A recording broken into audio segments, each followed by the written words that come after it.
बोल भारत माता की, भारत माता की, भारत माता की। सैनिक एकता, सैनिक एकता, सैनिक एकता। वंदे वंदे वंदे। जय हिंद। साथियों, सभी को मेरी तरफ से बहुत बहुत शुभकामनाएं। नमस्कार। आप सभी का बहुत बहुत अभिनंदन। आज 62वां दिन है धरने का। जैसा कि आप सभी जानते हो, 20 फरवरी से लगातार धरना चल रहा है और आज इस धरने में उपस्थित पुणे से शशिकांत नारायण गुर्जर जी, जो कि वेटन पुणे से आए हुए हैं, जो माझी सैनिक संघ पुणे से एसोसिएटेड हैं, पुणे से आज के धरने में सम्मिलित हुए हैं। हम उनका बहुत बहुत स्वागत करते हैं। कैप्टन मुकेश सांगवान जी, जो मेरठ से अपने 10 आदमियों के साथ आए हुए हैं, उनका भी हम बहुत बहुत स्वागत करते हैं। सूबेदार मेजर श्यामवीर सिंह बीकानेर से आए, जो अभी अभी आपको बहुत बारीकियों से समझा रहे थे क्या क्या विसंगतियां हैं और किस तरीके से उनको हल करने के लिए हम संघर्ष कर रहे हैं। और एक बहुत ही अच्छी, मैं सुन रहा था, बोल रहे थे कि हमको अपनी मर्यादा, शालीनता, जो पार्लियामेंट्री लैंग्वेज होती है उसी का इस्तेमाल करना चाहिए, एक दूसरे का सम्मान करना चाहिए। इस तरह के शब्दों का इस्तेमाल नहीं करना चाहिए कि कल वही शब्द कोई हमारे लिए कहे तो उनको हम स्वीकार ना कर सकें। उनके लिए मैं बहुत बहुत साहब का धन्यवाद कि साहब बहुत ही अच्छी बात कही। नेक्स्ट वेटन हमारे हरिंदर सिंह तरन तारण से अपनी टीम के साथ आए हुए हैं। ये मैं अभी सभी भाइयों का बहुत बहुत स्वागत करता हूं कि ये सारे लोग जो 10 आदमी 8-10 आदमी आए हैं, सभी जॉब में हैं। और लेकिन आज जैसा कि आप सभी जानते हो, वीकेंड है, सैटरडे और संडे छुट्टी होती है। वो अपनी जॉब से छुट्टी लेकर आज इस धरने में सम्मिलित हुए हैं। उन भाइयों का बहुत बहुत स्वागत है। सूबेदार मेजर कुंवर सिंह बिष्ट उत्तराखंड से अपनी टीम के साथ आए हैं। उत्तराखंड वालों ने पहले 15 दिन संभाला था और आज फिर यहाँ मौजूद हैं। ये हमारे सभी साथियों का जो जज्बा है, जो कुछ अपने आने वाली पीढ़ी के लिए कर गुजरने की जो दिल में एक चाहत है, वो दर्शाती है कि इस एज में और कितनी कितनी दूर से आकर यहाँ पर संवैधानिक तरीके से, अनुशासित तरीके से अपनी मांगें रख रहे हैं। और मंच पे विराज धर्मराज सिंह शौरान जी और आगे बहुत मेरे बुजुर्ग, वेटन बुजुर्ग क्या कहूँगा, दिग्गज हैं, हमारे सीनियर यहाँ बैठे हुए हैं, जो जब कभी भी आप आओगे यहीं मिलते हैं। और हमारे सूबेदार बाला किशन जी, जो 20 फरवरी से यहाँ लगातार हैं, केरल से। हवलदार जनकराज जी पीछे बैठे हुए हैं, आप देखेंगे। हवलदार जनकराज जी जम्मू एंड कश्मीर से 20 फरवरी से आज तक वापस नहीं गए हैं। मैं भी बीच बीच में आता रहता हूँ, जाता रहता हूँ। मैं इनके जज्बे को तहे दिल से सलाम करता हूँ। जैसा कि आप सभी जानते हो, 9 अप्रैल को जितना ये संघर्ष चल रहा था, एक मंच पर आने के लिए जॉइंट एक्शन कमेटी का गठन हुआ और 16 अप्रैल को अब इसका नामकरण हो गया federation of veteran association. Federation of veteran association. जितने भी संस्थाएं हैं, जिस राज्यों में, अपने ज़िलों में जहाँ जहाँ जो संस्थाएं हैं, वो संस्थाएं अब तक लगभग 250 फेडरेशन ऑफ वेटन एसोसिएशन के साथ में एफिलिएटेड हो चुकी हैं। उन्होंने अपना सहमति पत्र दे दिया है। फेडरेशन ऑफ वेटन एसोसिएशन की तरफ से 30 अप्रैल को उसी तरीके से एक कॉल की गई है, जिस तरीके से 3 अप्रैल को डीएम कार्यालय पर ज्ञापन दिया गया था। जो हमारी विसंगतियां हैं उन सब को लेकर जो ज्ञापन दिया गया था, उसी तरीके से 30 अप्रैल को दिन में 11 बजे अपने अपने ज़िले के सांसद, मेंबर ऑफ पार्लियामेंट को संयुक्त रूप से ज्ञापन देना है। वो ज्ञापन का मसौदा तैयार हो गया है और सबके पास पहुंच जाएगा, पीडीएफ पहुंच जाएगी। आपने अपने लेटर हेड पर, जो आपकी संस्था है उस संस्था के लेटर हेड पर उसको लगाना है, लिखना है और उसकी एक copy federation of veteran association के लिए भी भेजनी है। उसका ईमेल एड्रेस दिया हुआ है और मैं आज आपको नोट भी करवा दूंगा और मैं अपने YouTube के माध्यम से उसको सबके साथ शेयर भी कर दूंगा। तो आपका एक कॉपी जाना है फेडरेशन ऑफ वेटरन एसोसिएशन के नाम और आपका ज्ञापन जाना है आपके ज़िले के जो सांसद जी होंगे उनके नाम पर। तो ये 30 अप्रैल को 11 बजे, उससे पहले आप अपने सांसद जी को ये सूचना दे दें कि हम आपको 30 तारीख को 11 बजे ज्ञापन देने के लिए आपके निवास स्थान पर या आपके कार्यालय पर आने वाले हैं, ताकि वो उस समय तैयार रहें आपका जो ज्ञापन देने जाएंगे अपनी विसंगतियों का, उसको लेने के लिए। दोस्तों, ये वो समय है कि जब हमारा जवान जेसीओ अपनी विसंगतियों के प्रति अपने साथ हो रहे भेदभाव के खिलाफ जाग रहा है, जान चुका है कि उनके साथ किस तरीके से छलावा हुआ है। मैं ये स्पष्ट शब्दों में कहता हूँ कि सरकार की तरफ से बहुत सारा पैसा दिया गया है, लेकिन वो पैसा गलत जगह पर चला गया है। आपके खाते में जो आना चाहिए था वो नहीं आया है। इसमें इस तरह से जो डिस्ट्रीब्यूशन हुआ है, शेयर का जो बंटवारा हुआ है, वो जिसको जाना चाहिए था उसको नहीं गया और जिनको नहीं जाना चाहिए था उन्होंने ले लिया। एक कहावत है, अंधा बांटे रेवड़ी फिर अपनों को दे, वो वाली बात हुई है। आपको नहीं मिला आपका हक। इसके बहुत सारे अगर फैक्ट देखेंगे, मैं पहले बता चुका हूं और आप चाहेंगे तो मैं आज भी आपको कुछ छोटे छोटे बहुत माइनर चीजें हैं जिनसे मैं आपको अवगत कराना चाहता हूं। पे एंड अलाउंसेस आपकी काबिलियत, आपके इनरोलमेंट और आपके अपॉइंटमेंट के ऊपर आपको मिलता है। उसमें किसी का कोई बराबरी नहीं हो सकती और ना ही वो बराबरी का कोई मुद्दा है, क्योंकि आप किस लेवल से इनरोल्ड हुए थे और दूसरा ग्रुप किस लेवल से, किस एजुकेशन से इनरोल्ड हुआ है, वो उसके हिसाब से पे and allowances, other facilities, accommodation, ration, सारी चीज़ें और ड्यूटी भी उसी के हिसाब से मिलती है, आपके इनरोलमेंट और काबिलियत के हिसाब से। तो वहाँ पर पे एंड पेंशन और जो आपका बनता है वो सही है, उस पर कहीं किसी तरीके का कोई प्रश्न चिन्ह नहीं है। प्रश्न चिन्ह वहाँ पर है जहाँ पर आपका जो जोखिम है, जिस तरीके से आपकी एजुकेशन के हिसाब से, आपके इनरोलमेंट के हिसाब से आपका पे एंड अलाउंसेस और पेंशन मिलती है, उसी तरीके से जोखिम के हिसाब से आपका जोखिम भत्ता मिलना चाहिए। जिसका जोखिम ज़्यादा उसका भत्ता ज़्यादा, जिसका जोखिम कम उसका जोखिम भत्ता कम। जिस तरीके से आपकी एजुकेशन क्वालिफिकेशन कम, आपका पे एंड अलाउंसेस उसी हिसाब से कम है। जिस तरीके से अधिकारी वर्ग का क्वालिफिकेशन एजुकेशन ज़्यादा है और उन्होंने कमीशनिंग ली है, उनके उस हिसाब से जो पे एंड अलाउंसेस हैं उसी हिसाब से रिस्क अलाउंस भी ऐसा ही होना चाहिए।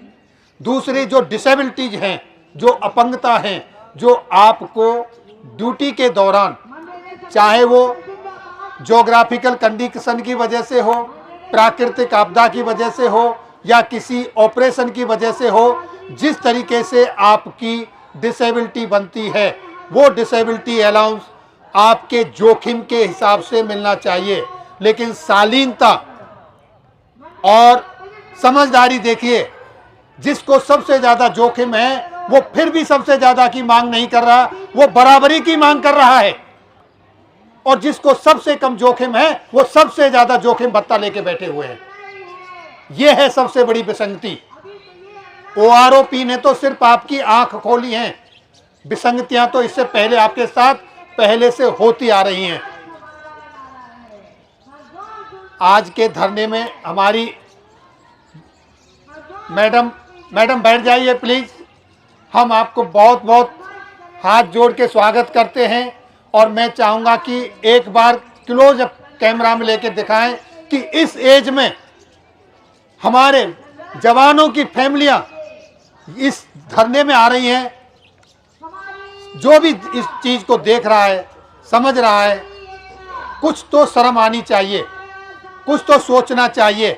क्या ये उम्र इस तरीके से जंतर मंतर पे आने की है? किस तरीके से हमारे आकाओं ने, जिनके हाथ में हमने बागडोर दे रखी, मजबूर कर दिया है कि यहां तक आने के लिए। अगर मैं आपको कुछ फिगर दिखाना चाहूं तो आप देखकर हैरान रह जाएंगे। 1967 से पहले का जिक्र करता हूं। सिपाही को डिसेबिलिटी मिलती थी 25 रुपए, नायक को मिलती थी 30 रुपए, हवलदार को मिलती थी 36 रुपए, नायब सूबेदार को 50 रुपए, सूबेदार को 75 रुपए, सूबेदार मेजर को 90 रुपए और ऑनरी कमीशन जेसीओ और सर्विंग ऑफिसर्स उनको मिलती थी 150 रुपए। आगे चलकर ये 1985 में सिपाही की 45 रुपए हो गई और नायक और हवलदार को क्लब कर दिया, उनकी 60 रुपए हो गई। जेसीओ साहब तीनों को क्लब कर दिया, उनकी 110 रुपए और ऑनरी कमीशन ऑफिसर और ऑफिसर्स की 170 रुपए, यानी कि सूबेदार मेजर की 110 रुपए और ऑफिसर्स की 170 रुपए। तो यहां पर मात्र 60 रुपए का अंतर था, 60 रुपए का, और इनको क्लब करना शुरू किया। हम ये कहते हैं कि सिपाही को और हवलदार के साथ क्लब क्यों कर रहे हो? ये डिसेबिलिटी है। अगर सिपाही का हाथ कट रहा है, सिपाही की आंख जा रही है, तो जनरल साहब की आंख से क्या वो आंख कम वैल्यू रखती है? उतनी ही हाथ की वैल्यू सिपाही के की है, उतने ही हाथ की वैल्यू किसी अधिकारी की है। तो उस हाथ का जो कंपनसेशन है सबको एक बराबर मिलना चाहिए, इसमें भेदभाव नहीं होना चाहिए। लेकिन भेदभाव कहां पहुंच गया? ये 2005 31 दिसंबर 2005 को सिपाही से लेकर हवलदार तक इनको पहुंचा दिया 1550 रुपए पर, जेसीओज को कर दिया 1900 रुपए पर और ऑनरी कमीशन जो जेसीओ लेते हैं और सर्विंग ऑफिसर्स पे 2600 रुपए पर। अब यहां से क्लब करना शुरू किया। इसके बाद जब देखा 7वें वेतन आयोग ने कि यहां पर विसंगतियों में कुछ गड़बड़ी है, तो उन्होंने 3 स्लैब बना दिए, जवानों का 1, जेसीओज का 1 और अफसर्स का 1। वो जो स्लैब बनाए वो स्लैब इस तरीके से थे कि हवलदार तक 12,000 रुपए, यानी कि पे लेवल 5 और उससे नीचे विसंगति पेंशन 12,000 रुपए, और जेसीओ साहब के लिए इसको रखा 17,000 रुपए और अफसर्स के लिए, सर्विस ऑफिसर्स और जूनियर कमीशन ऑफिसर जो ऑनरी लेते हैं उनके लिए रखा 27,000 रुपए। ये 7वें वेतन आयोग ने ये सिफारिश की थी, जिस सिफारिश को हमारे अधिकारियों ने नहीं माना और उन्होंने पेंशन का जो लास्ट एम्यूलमेंट में पेंशन बनती है आपकी बेसिक पे और एमएसपी, एनपीए, एक्स ग्रुप जो सब मिला के, उसका 30% रखा। 30% रखने का मतलब सीधा साधा सा ये है कि जवान और जेसीओ की जो पेंशन है वो कम है, 30% रखा। तो हवलदार तक जो 12,000 का स्लैब था वो घट के 7 और 8,000 पर आ गया। जो जेसीओज के लिए 17,000 का स्लैब रखा था वो घट के 11 और 12,000 पर आ गया, और जो अफसर्स के लिए 27,000 का स्लैब रखा हुआ था वो बढ़ के 55 और 60,000 पे पहुंच गया। इस तरीके से यहां पर ये विसंगति हुई। ये होना तो ये चाहिए था कि डिसेबिलिटी सबके लिए एक समान होनी चाहिए थी, क्या सिपाही और क्या जनरल। जब कहते हैं जवान, और जवान सबका उद्देश्य एक ही है, अपनी मातृभूमि की रक्षा करना, और उसी की रक्षा करते हुए अगर किसी आदमी का एक पैर जाता है, हाथ जाता है, तो उसकी कीमत भी एक ही होनी चाहिए, ना कि अलग अलग। ये विसंगति हुई। इसी तरीके से और बहुत सारी रिपोर्टें यहाँ आपने देखा होगा पिछली बार कैग यानी controller and auditor general of India की तरफ से एक रिपोर्ट आई थी डिसेबिलिटी के ऊपर, जो आपने देखी होगी, जिसमें कहा गया है कि अफसर्स अब रिटायरमेंट जाते हुए 36 से 40% डिसेबिलिटी पेंशन लेकर जा रहे हैं। 36 से 40%।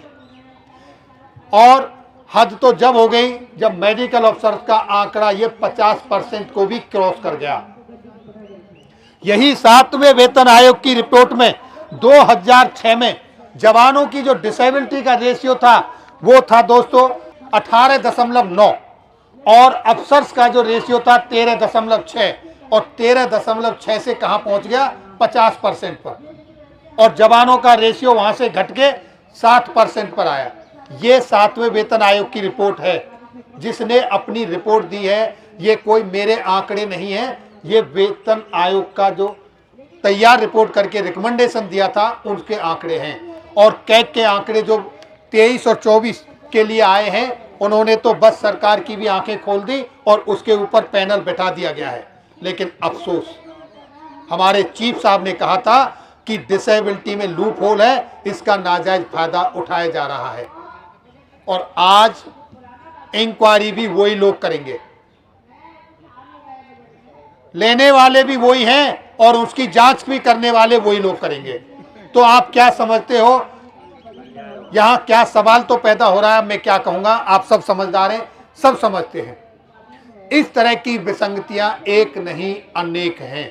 यहां आपने पढ़ा होगा, इससे अलग क्या ग्लेशियर में अलाउंस एक नहीं होना चाहिए? काउंटर इंसर्जेंसी का अलाउंस एक नहीं होना चाहिए? चिल्ड्रन एजुकेशन अलाउंस एक नहीं होना चाहिए? क्या पेट्रोल आपको सस्ती मिलती है? क्या आपको सब्सिडी मिलती है? बाजार से कोई सामान आपको सस्ता मिलता है क्या? सबको एक रेट पर मिलता है, तो सबका खर्चा एक है। उसी तरीके से ये जो अलाउंसेस हैं ये एक होने चाहिए। यहां पर एक नहीं अनेकों विसंगतियां हैं, इन सब का लेखा जोखा आपको मिलेगा। इस पे काम चल रहा है और यही ज्ञापन हमने अपने जिले में 30 अप्रैल को 11 बजे अपने सांसद को, मेंबर ऑफ पार्लियामेंट को देना है। दूसरा दोस्तों, मेरे पास बहुत सारे ऑर्गेनाइजेशन के, संस्थाओं के, अपने पूर्व सैनिकों की यूनियनों के फोन आते हैं कि क्या हम फेडरेशन में मिलकर उनके अधीन में काम करेंगे। नहीं, ये मैं आपको क्लियर कर देता हूं, आपकी जो फेडरेशन, आपकी जो संस्था है, जो जिस नाम से है, जैसे काम कर रही है, वो आपकी अपनी जगह पर एज इट इज ऐसे ही काम करेगी। सिर्फ आपने केंद्र में अपनी एक संस्था बनाई है, एक फेडरेशन बनाया है, आप उसके साथ एफिलिएटेड हैं। आप जब केंद्र में वहां कोई बात करनी होगी तो आप सबको कॉल की जाएगी। आप सबकी कोई ऐसी मांग है जिसको आपने बड़े लेवल पे उठाना है तो आप अपने फेडरेशन के साथ लेके आएंगे। बाकी जैसे आपकी संस्थाएं चल रही हैं ऐसे ही चलती रहेंगी। इसी तरीके का आपका अधिकार जो है आज वही बरकरार रहेगा, इसमें कोई परिवर्तन नहीं होने वाला है। आज जैसे हैं ऐसे ही रहेंगे। बस एक ये है कि अभी 1, 2, 4, 6 अलग अलग थे, अब एक मिलके हमने अपना एक मुखिया चुना है जो हमारी सबकी संयुक्त रूप से नेशनल लेवल पर मांग उठाई जाएगी और एकत्रित होंगे जब जरूरत पड़ेगी। तो ये है, और आपको अगर जरूरत पड़ती है आगे बढ़ाने की तो आप उनके साथ अप्रोच करेंगे और वो आपके साथ आपकी मांग को बड़े लेवल पर उठाएंगे। ये है फेडरेशन जो आपका बना है। दोस्तों, मैं अभी भी बड़े दुख के साथ कहना पड़ रहा है कि इतने हमारे पूर्व सैनिकों को अभी तक पता नहीं चला है कि ऐसा भी हो रहा है, क्योंकि वो अपनी दिनचर्या में ऐसे लगे हुए हैं, पता नहीं सुबह से शाम, शाम से सुबह, कोल्हू के बैल की तरह लगे हुए हैं। ये नहीं देख रहे कि ये विसंगतियां अगर हल होंगी तो सबको होंगी। कुछ लोग कह देते हैं कि उनका होगा तो हमारा हो जाएगा, आपका होगा वही हमारा हो जाएगा। ऐसा नहीं है। इस मानसिकता को निकालिए कि भगत सिंह तो पैदा हो, लेकिन मेरे घर में नहीं, पड़ोसी के घर में। अरे भैया, भगत सिंह हर घर से पैदा होगा, तभी जाके समाधान निकलेगा। दूसरों के कंधों पे बंदूक रख के चलाना छोड़ें, तैयार हो, घर से निकलें। 30 अप्रैल को जो आज तक मीडिया आपको नहीं दिखा रही, वो मजबूर हो जाए, उनके पास कोई मसाला ही ना बचे कि वो सिर्फ और सिर्फ आप ही को कवर करे। 3 अप्रैल को पहली बार आज तक ने, एनडीटीवी ने, उन लोगों ने कवर किया, छोटा सा स्पेस दिया, लेकिन 3 अप्रैल को हम चाहते हैं कि आपकी जिस तरीके से 3 अप्रैल को आपकी न्यूज़ बनी, इसी तरीके से 30 अप्रैल को ये ब्रेकिंग न्यूज़ बननी चाहिए, और ये सिर्फ ना कि नेशनल में, इंटरनेशनल लेवल पे जानी चाहिए कि हिंदुस्तान के अंदर पूर्व सैनिक किस तरीके से आज रोड पर निकले हुए हैं। और ये तभी संभव होगा जब आप अपने, मैं फिर कहता हूं, तरन तारन वाले साहब लोगों के लिए जो ड्यूटी छोड़ के आज आए हैं, इसी तरीके से आपने सबको जगाना है, सबसे अप्रोच करना है कि भाई घर से निकलिए। ये हमारी नहीं, आपकी नहीं, ये पूर्व सैनिकों की, हमारी सबकी जरूरत है। और ये हमारे लिए नहीं, हम तो अपनी जिंदगी जी चुके, हम आने वाली पीढ़ी के लिए ये करके जा रहे हैं। हम उनको कोई जवाब नहीं दे सकते। कल को आपसे पीढ़ी पूछेगी कि आपके साथ इस तरीके से अन्याय होता रहा, आपने आवाज क्यों नहीं उठाई। अन्याय करना जितना बड़ा पाप है, अन्याय सहना भी उतना ही बड़ा पाप है। और जिस तरीके से आप झुकते हैं, जिस तरीके से आप सहन करते हैं, जिस तरीके से, जिस शालीनता से आज तक आपने इस धरने को चलाया है, मैं इसी शालीनता की, इसी तरीके की मर्यादा की आपसे उम्मीद करता हूं, और अपने सभी भाइयों से अनुरोध करता हूं कि भाषा पे कंट्रोल रखें, वो शब्द ना बोलें जो समाज में स्वीकार्य नहीं है। क्योंकि दोस्तों याद रखना, झुकता वही है जिसमें जान होती है, और अकड़ना तो मुर्दे की पहचान होती है। अकड़ना नहीं, जब पेड़ पर फल लगता है तो वो झुकता है, अकड़ता नहीं है। अकड़ना नहीं है, अपनी बात शालीनता से रखनी है, सही प्लेटफॉर्म पे रखनी है, सही तरीके से रखनी है, तथ्यों के साथ में रखनी है। हवा में कोई तीर नहीं मारना, उल्टी सिल्टी कोई बातें नहीं बोलनी। मैं इन्हीं शब्दों के साथ अपनी वाणी को विराम देता हूं, और अगर इस वार्तालाप के दौरान अगर मुझसे कहीं कोई ऐसा शब्द निकल गया हो जो यहाँ पर मौजूद हैं उनको, और जो मौजूद नहीं है किसी को सुनने वाले को गलत लगे, तो मैं उसके लिए क्षमा प्रार्थी हूँ। बोल भारत माता की सैनिक एकता, सैनिक एकता, सैनिक एकता, वंदे वंदे वंदे, जय हिंद।